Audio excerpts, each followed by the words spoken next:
On va commencer donc par cette première table ronde qui est le bois au service des Jeux Olympiques et Paralympiques 2024. Donc pour en parler, là autour de la table, nous avons Antoine de Souy, qui est directeur de la stratégie et de l'innovation de Solideo. Ensuite, nous avons Georges-Henri Florentin, qui est président de France Bois 2024. Et enfin, Paul-Emmanuel Huette, directeur exécutif de PEFC France. Voilà, donc vous allez un peu, dans un premier temps, en quelques secondes, vous présenter et peut-être présenter les institutions dont vous êtes représentant pour qu'on comprenne un petit peu mieux ce qui se trame autour de ces Jeux olympiques en matière de bois.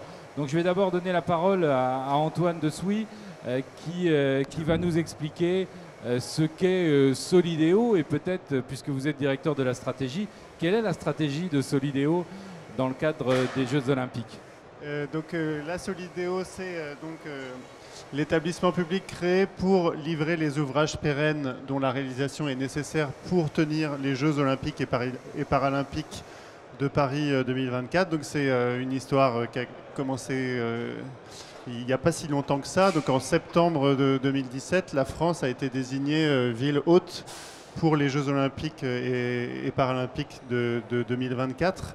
On avait pris les devants puisque la loi sur les nouveaux statuts de Paris prévoyait la création de la Solideo. Donc ça, c'était en février 2017. Et donc sa création effective date de tout début 2018. La candidature de la France et de Paris pour les Jeux Olympiques avait déjà une ambition assez forte autour de l'héritage que devaient constituer les Jeux Olympiques et Paralympiques, qui devaient vraiment s'inscrire en continuité, en quelque sorte en application de la COP à Paris. Donc les Jeux Olympiques de Paris doivent reprendre les engagements climatiques qui ont été pris à Paris. Et c'est vraiment un des éléments centraux de notre stratégie. On veut être les Jeux Olympiques qui produisent la ville durable de 2030 et 2050. Et pour ça, on a donc décliné ça de façon opérationnelle. Alors, d'abord, qu'est-ce que c'est que la ville durable de 2030 et de 2050 ? Il y a quand même, on est parfois taxé d'avoir fait une liste à Prévert de prescriptions absolument tellement riche qu'on a du mal à hiérarchiser les enjeux, mais enfin, le diable est dans les détails et remettons les choses au départ, l'église au milieu du village. Donc, la ville durable, d'abord, c'est celle qui respecte et qui nous met dans une trajectoire de la neutralité carbone en 2050. Et donc, on s'est dit, bon, on n'est pas encore en 2050, il faut laisser le temps aux filières et aux constructeurs d'avancer. Mais dès à présent, si on veut être nous-mêmes démonstrateurs et amener des nouvelles solutions sur ces sujets, on veut construire avec 40% de carbone en moins que les pratiques usuelles, que ce qui correspond aujourd'hui aux normes actuelles. Ensuite, on veut que la ville qui soit produite soit adaptable, enfin s'adapte au réchauffement. Évidemment, on est tous là, on est censé travailler ensemble pour limiter ce réchauffement, mais enfin, il est déjà inéluctable. Et donc, il y a des sujets majeurs, en particulier de confort d'été, en particulier de résilience et de capacité de la ville de demain à s'adapter à des événements extrêmes. Et puis, le dernier point, c'est la biodiversité. Pour que tout ça soit durable, il faut que les villes, en général, ne soient plus des repoussoirs de biodiversité, mais bien des supports. Et donc c'est vraiment en articulant ces trois piliers-là qu'on a défini notre stratégie de construction. Alors, un point qui est arrivé très tôt dans notre stratégie, c'est la grande confiance qu'on a dans la filière bois à apporter les réponses de façon systémique à cette équation-là. Et pour cela, on a travaillé depuis longtemps, donc ce sont mes prédécesseurs, et vous le savez, peut-être vous pourrez en témoigner. On a travaillé depuis longtemps pour faire en sorte que la filière bois soit au rendez-vous des Jeux Olympiques.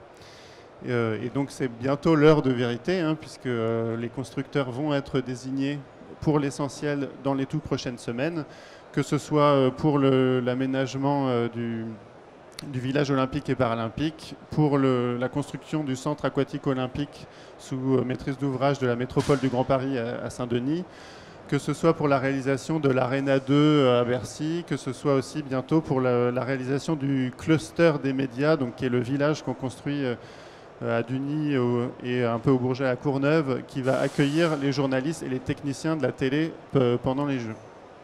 Donc tous ces projets-là sont en phase de contractualisation, sont en phase de contractualisation, et cette contractualisation va aboutir dans les tout prochains jours, donc c'est maintenant l'heure de vérité. L'engagement de la Solideo pour faire vivre cette ambition et en lien avec la filière bois va se poursuivre. On va notamment devoir résoudre dans des délais très courts des problématiques techniques et juridiques importantes autour de la sécurité incendie, par exemple, autour de pas mal de choses, que ce soit sur les questions de structure, de façade et même d'espace public. On a encore beaucoup de travail devant nous. Donc c'est le début d'une histoire. C'est aussi un peu le moment, l'heure de vérité. Mais on a vraiment cette grande confiance que le bois, parce qu'évidemment il est bas carbone, parce qu'il est modulaire et qui peut permettre une installation rapide, et pour tout un tas de raisons, est une réponse systémique à cette problématique-là. Bien, alors, il est vrai que la filière bois, pour elle, c'est un enjeu extrêmement important, parce que en termes de volume, en termes de réussite. Donc, est-ce que Georges-Henri Florentin pourrait nous décrire un peu comment s'est mobilisée finalement cette filière pour répondre aux impératifs de Solideo? Oui, merci Bernard. Donc, tu pourrais nous rappeler aussi, c'est quoi France Bois 2024 déjà dans ce cadre-là? Alors, tout comme toi, je suis tombé dans la marmite quand on était jeune, donc on ne prend pas de la potion tous les jours, mais c'est une continuité. Et c'est vrai qu'on a cette satisfaction de voir que les choses bougent. Là. Je regarde en face de moi un écran et je vois qu'il y a du bois qui se met en œuvre, etc. Et ça peut partout. Alors, comme l'a dit Antoine de Swick, c'est une volonté de la France. Et c'est une volonté de la filière. La filière a bien vu cet enjeu important pour elle, et donc elle s'est mobilisée.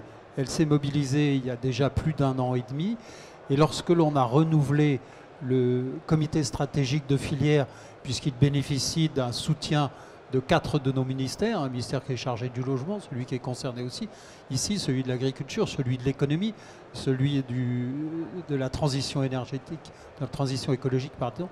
Et donc la filière s'est engagée dès le mois de novembre de l'année dernière avec 4 axes stratégiques. Ils ont appelé ça des projets structurants.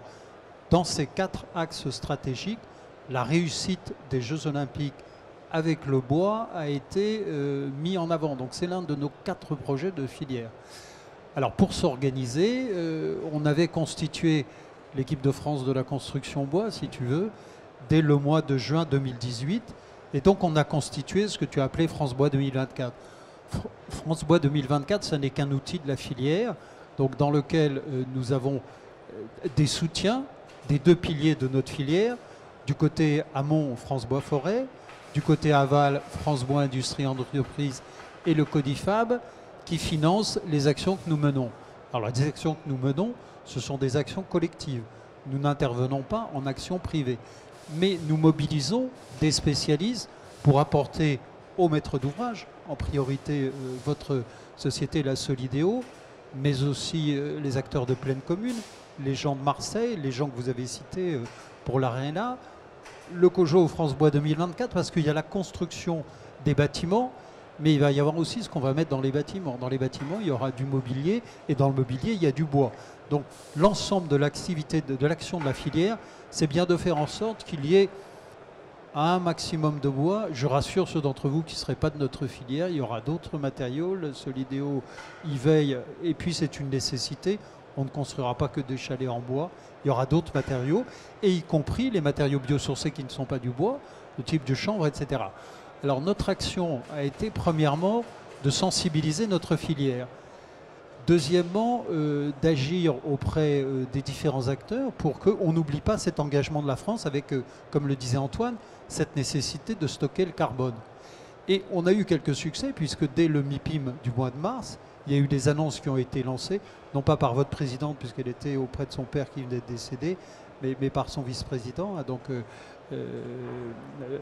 l'adjoint à l'urbanisme, M. Missika, et qui s'est engagé en disant l'ensemble des bâtiments jusqu'à R+8 seront à structure bois et avec du bois. Au-delà, il y aura bien sûr de la mixité, bien entendu. Donc ça, c'était un élément qui était très fort pour planter le drapeau et dire voilà quels sont les objectifs. Derrière, aidez-nous, quelques jours après ces annonces de début mars, nous avons organisé au pavillon de l'Arsenal à Paris, et puis dans des liaisons avec les régions, ce qu'on a appelé des meet-up, de façon à informer nos entreprises que c'était lancé.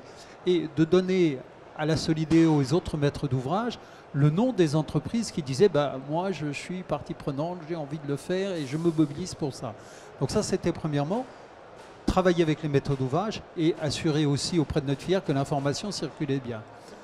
Troisième élément de travail, il nous a fallu réfléchir parce que comme c'est nouveau, il va falloir qu'il y ait des formations peut-être spécifiques sur les chantiers pour certains chefs de chantier qui sont plutôt habitués à un métaux assez différent, composé d'un certain nombre de composants, de matériaux concrets comme disent les Britanniques ou les Anglo-Saxons. Et donc il va falloir assurer des formations courtes. Là-dessus, la filière se mobilise aussi pour dire auprès des compagnons, auprès d'FCBA, auprès du CNDB, nos différentes entités de filière, et je ne peux pas toutes les situer, nos écoles, il y a des formations qui permettent de réaliser dans les délais. Et puis, il fallait travailler aussi au niveau des bureaux de contrôle, parce que même je disais, bon, il va y en avoir beaucoup, et même la Solidéo, Antoine, nous avait posé la question, est-ce que vous êtes sûr que les bureaux de contrôle seront prêts? Donc nous avons réuni au sein d'Adivbois auquel nous sommes rattachés, les bureaux de contrôle qui nous disent, vous inquiétez pas, on se mobilise, on a des experts, on le fera. Élément aussi important, et tout à l'heure tu y reviendras Paul-Emmanuel, nous nous engageons à ce qu'il y ait des matériaux biosourcés. Quand je dis nous, c'est la France, hein, France Bois 2024, mais la Solidéo qu'un outil de cet objectif. Et puis, est-ce qu'il y aura effectivement des matériaux bois sourcés? Et en quelle quantité? Et puis on est sur des circuits courts. Donc l'engagement de la filière, ou son objectif a été de dire, eh bien, on s'efforcera de mettre au moins 50% de bois français provenant de nos forêts. Dans les cahiers des charges de la Solidéo, il y a été fixé un minimum. Ce minimum est de 30%. Quelquefois, on me dit qu'il y a une différence entre 30% et 50%. Alors je dis 30% c'est le minimum parce que Antoine l'a dit, il y a des contraintes. Et donc il faut bien réussir, régler toutes les contraintes. Et c'est le minimum qui est fixé. Et donc le verre peut-être à moitié vide. Et puis nous avons dit, on va essayer de faire 50%, c'est le verre à moitié plein. Donc il fallait aussi s'organiser pour assurer que effectivement 100% des bois proviendraient de forêts gérées durablement. Et là, tu interviendras Paul-Emmanuel sur ces questions-là. Mais aussi qu'une partie, et pas bidon, proviendrait de nos forêts françaises. Donc nous travaillons aussi, parce qu'on a un certain nombre de groupes de travail qui interviennent, pour mettre en place un système avec mon voisin de gauche, majoritairement concerné, avec FSC, puisqu'il n'y aura pas que des bois provenant de France, avec les acteurs de Bois de France qui est en train de se mettre en œuvre sous l'égide de la Fédération nationale du bois. Dans 3 ans, dans 4 ans, dans 5 ans, on n'est pas une émission d'un cache investigation quelque chose ou d'un théma quelque chose qui dit oui mais il y avait des bois qui provenaient de forêts qui étaient mal gérées ou bien oui il n'y avait peut-être pas exactement le bois français qui a des... Donc en fait nous travaillons pour résoudre au fur et à mesure les difficultés qui peuvent se poser et qui permettront, nous l'espérons, que ce soit une réussite et que ce soit aussi, et c'est ça l'enjeu pour la filière, comme il y a une massification, que ce soit une réussite et que ça prépare le développement qui est en train de se produire sur la construction dans notre pays. Donc c'est quelque chose, et vous le gérez aussi, vous le portez dans vos valeurs, un héritage pour le pays, un héritage pour la filière, de cette évolution pour le matériau qui sera sans doute, comme on le dit chez nous, celui du 21e siècle dans la construction. C'est ce qu'on dit, c'est ce qu'on dit. Alors, Monsieur Huette, peut-être un mot justement sur, sur la garantie que vous apportez et plus largement la garantie apportée par les systèmes de certification en matière d'exploitation durable des forêts et comment vous avez agi justement sur ce dossier pour ce contrôle. Oui, donc bonjour à tous. Alors, juste quelques mots sur PEFC. Donc, PEFC est une organisation internationale présente dans 51 pays aujourd'hui et qui a pour vocation de promouvoir la gestion durable des forêts en passant par un audit tierce partie indépendante pour garantir auprès des consommateurs que les produits bois qu'ils achètent sont bien issus de forêts gérées durablement. Donc aujourd'hui, PEFC est présent partout dans le monde, dans plus de 50 pays. Et donc en France avec PEFC France que je représente aujourd'hui. Et donc PEFC agit aussi bien sur la partie gestion forestière en promouvant des bonnes pratiques de gestion forestière et en les certifiant, mais également sur l'ensemble des acteurs de la chaîne de valeur, c'est-à-dire que toute entreprise qui achète et revend des produits PEFC doit se faire certifier pour pouvoir être en mesure de vendre des produits certifiés et surtout être en mesure de pouvoir garantir auprès du consommateur final que les produits sont bien issus de forêts gérées durablement, certifiées PEFC et que chaque acteur de la chaîne de production est également certifié, c'est ce qu'on appelle la chaîne de traçabilité. Donc aujourd'hui en France, au niveau de PEFC, on représente à peu près un tiers de la forêt française qui est certifiée PEFC aujourd'hui. Et environ 3000 entreprises qui sont dans cette fameuse chaîne de traçabilité. Et donc aujourd'hui, on est au travers de ces entreprises très actifs dans tous les secteurs d'activité du bois, en partant de l'exploitant forestier jusqu'au consommateur final, en passant par des distributeurs, des fabricants de menuiseries, de parquets, des éditeurs, des imprimeurs. Donc on est vraiment présent sur tous les secteurs d'activité et notamment sur la partie construction bois, donc qui nous réunit aujourd'hui. Et c'est vraiment important pour nous de couvrir ces différents secteurs pour pouvoir apporter justement ces garanties de gestion durable des forêts, puisque notre objectif c'est vraiment l'équilibre forestier entre considérations environnementales, sociétales et économiques, ce qui anime finalement aussi les actions et les activités menées par la Solideo.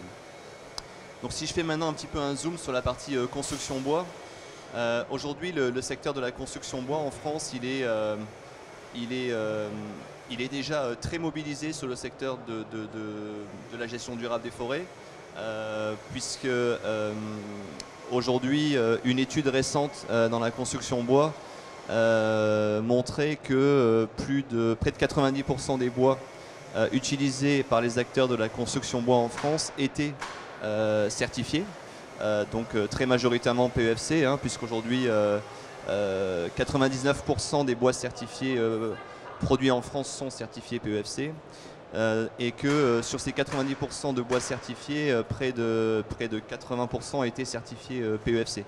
Donc j'allais dire, toutes les conditions sont déjà réunies pour que la filière puisse faire valoir le fait qu'elle est fortement engagée et donc pouvoir apporter des garanties auprès de ses clients, auprès de la Solideo, concernant justement l'emploi de bois certifiés. Alors moi j'ai une petite question là-dessus, on parlait tout à l'heure donc de 50% de bois français, de 30% de bois français, donc les 50 ou les 70% restants, quelle est votre pénétration finalement sur le marché européen global? Est-ce que vous avez les mêmes taux de certification dans les autres pays? Est-ce qu'on peut finalement, à travers PEFC et les autres certificateurs, garantir la même traçabilité pour des bois qui ne seraient pas des bois français? Oui, tout à fait. Alors, je n'ai pas forcément les chiffres précis en tête sur les autres pays européens, mais globalement, le taux de certification PEFC, pour ce qui me concerne, est globalement assez fort. Sur l'Europe, on est à plus de 50% en moyenne des bois qui sont certifiés PEFC. Donc, le taux de pénétration des produits certifiés est globalement assez fort.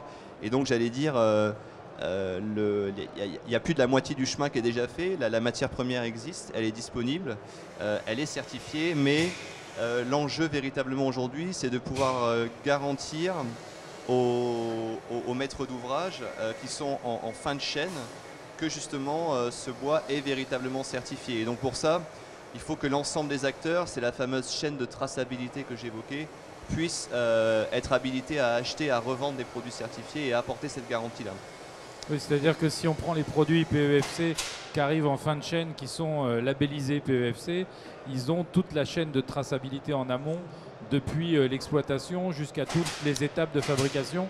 Comme nous, éditeurs, on a dans le papier, on ne peut afficher PEFC que si tous les acteurs ont suivi la chaîne de traçabilité. C'est ça, tout à fait. Et sur le domaine de la construction bois, c'est vrai qu'aujourd'hui, autant il y a des secteurs d'activité comme voilà, le papier, les imprimeurs qui sont très fortement engagés dans la certification et la traçabilité.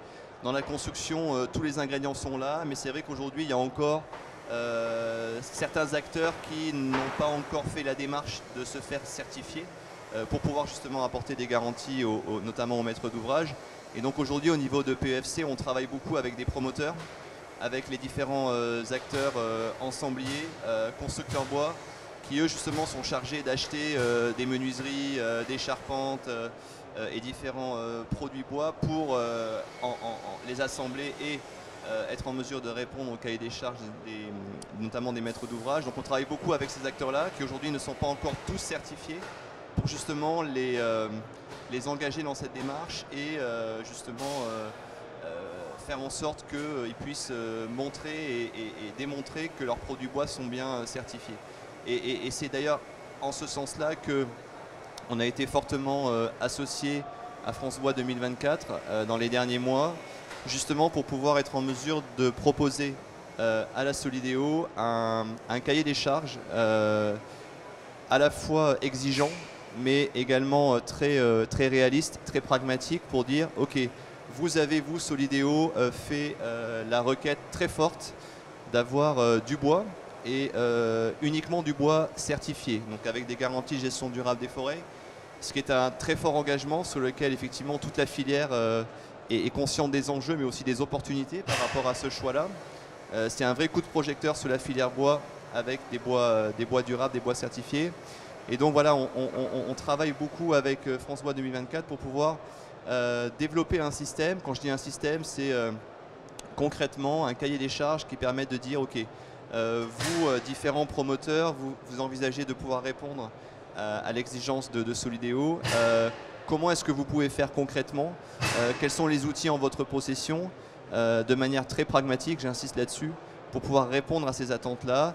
Et donc on s'est mis autour de la table avec France Bois 2024 et voilà, on a globalement bien avancé sur un système qui puisse entre guillemets être clé en main et être proposé aux différents acteurs susceptibles de faire des offres à la Solideo pour pouvoir garantir à la Solideo justement que 100% des bois seront bien issus de forêts gérées durablement, certifiées, et justement ce fameux pourcentage de 30% minimum de bois français.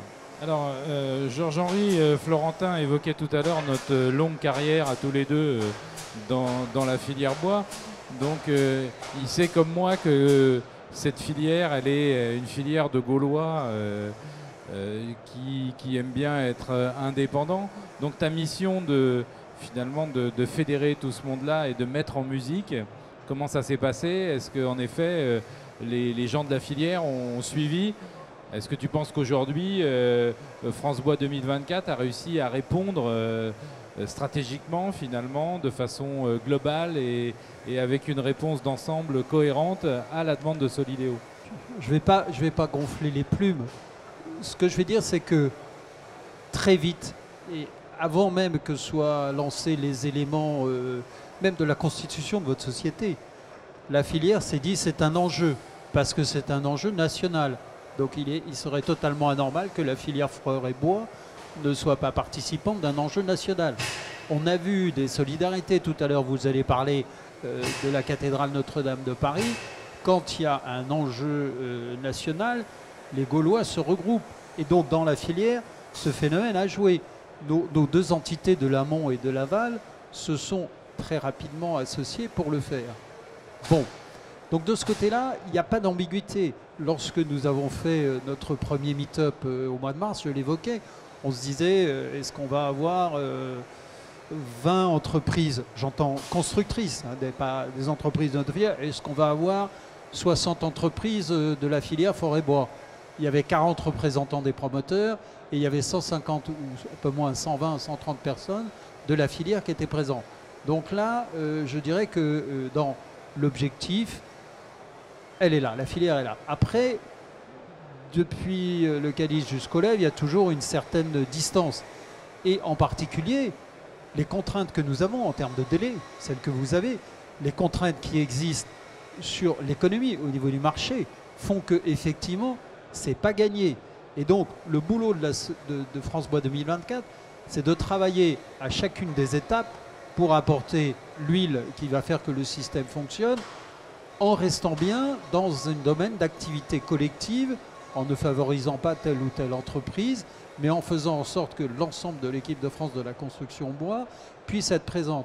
En particulier, Paul-Emmanuel vient de dire ce que nous faisons sur l'attestation que les bois proviendront partiellement de forêts françaises et totalement de forêts gérées durablement. Oui, mais les entreprises nous ont dit, il ne faudrait pas que vous chargiez notre sac à dos d'une nouvelle certification coûteuse, alors que la contrainte budgétaire, elle est majoritaire.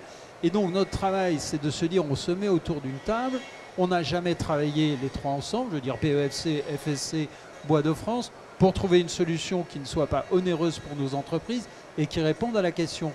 Donc on avait demandé en particulier nos collègues d'FCBA, qui sont auditeurs dans un certain nombre d'entreprises, de réfléchir avec les acteurs opérateurs de ces certifications pour qu'on ait un système non coûteux. Et j'avais mis comme axe, il faudrait qu'on s'engage à ce que les audits qui soient faits dans nos entreprises soient communs. Et les opérateurs se sont engagés, ce qui fait que pour les JO, et peut-être demain sur la traçabilité dans notre filière, ça pourrait être un éditeur qui est mandaté par mon voisin de gauche, par FSC, par Bois de France. Alors ce sera une entreprise X, on ne va pas les nommer, puisqu'il y a plusieurs auditeurs en France, mais il n'y en aura qu'un seul. Ce qui évite au plus à l'entreprise d'avoir 3 personnes qui vont se succéder pour analyser des choses qui sont très proches. Donc cet aspect esprit d'équipe, il joue fortement. Et notre objectif, c'est bien d'avoir les coûts qui soient les plus bas, de façon à ce que nos entreprises puissent effectivement répondre au cahier des charges qui est défini. Et effectivement, on nous dit que si ces matériaux que je citais tout à l'heure n'a pas les mêmes exigences, on ne lui demande pas forcément, mais quand même, la CELIDO, dans son cahier des charges, demande à ce que les questions de circuit court soient vérifiées. On n'a peut-être pas l'équivalent de la gestion durable sur ces matériaux-là. Pour autant, on va répondre et dans les coûts qui sont les objectifs, sinon on serait hors du marché. Alors on a une filière bois qui s'est mobilisée fortement sur ce sujet, donc on va pas faire des pronostics, mais on évoquait les Gaulois, on ne voudrait pas finir comme Vercingétorix. Donc est-ce que quelque part, aujourd'hui, après à quelques semaines finalement du résultat que vous annoncez, est-ce que la volonté politique affichée par le gouvernement et par Solideo pour des matériaux biosourcés, pour en gros une empreinte écologique plus acceptable des Jeux Olympiques, parce qu'on sait qu'en général les Jeux Olympiques n'ont pas une enveloppe environnementale extrêmement favorable. Donc est-ce que cet objectif politique fixé qui est fort est compatible aujourd'hui avec les problématiques de délai et de coût, et est-ce que vous pensez que le bois va pouvoir répondre finalement à votre attente? Alors d'abord oui. D'abord, ça c'est une bonne nouvelle. Il y a deux questions sur est-ce que le niveau d'ambition qu'on s'est donné collectivement est compatible avec les délais qu'on a. Sincèrement, on pense que la réponse est oui. Et d'ailleurs, Nicolas Ferrand a apporté un premier retour d'expérience au C40 à Copenhague, donc, qui était présidé donc, par Anne Hidalgo, en disant on va apporter la démonstration qu'on peut faire la ville post-accord de Paris avec les critères que j'évoquais tout à l'heure. Et le deuxième point, c'est que oui, le bois sera mobilisé pour répondre à cette problématique-là. Alors, il sera mobilisé avec d'autres matériaux. On avait déjà, nous, un peu segmenté les immeubles de plus grande hauteur, et disons au-delà de 28 mètres sur le dernier plancher. et les immeubles plus bas où on avait dit, bon, on ne peut pas avoir les mêmes coûts carbone pour des immeubles plus hauts et des immeubles plus bas. Donc on avait fixé à 500 kg de CO2 par mètre carré de surface de plancher, ce qui correspond à la norme BBCA, tous les immeubles de moins de 28 mètres. Et on avait passé ce seuil à 700 pour les immeubles plus hauts qui ont d'autres mérites, en particulier celui de la compacité. Donc on avait déjà ouvert la réflexion au fait qu'il fallait avoir une réponse plurielle à ces enjeux-là. Ensuite, les constructeurs, les promoteurs ont travaillé. Ils nous ont remis des offres. On les a aujourd'hui sur nos bureaux. Je ne peux pas vous en parler parce que c'est confidentiel. Mais ce que je peux dire déjà, c'est que il y aura du bois et pas pour faire joli. Parce que de façon vraiment centrale, le bois est une réponse à cet impératif de mobiliser moins de carbone pour la construction.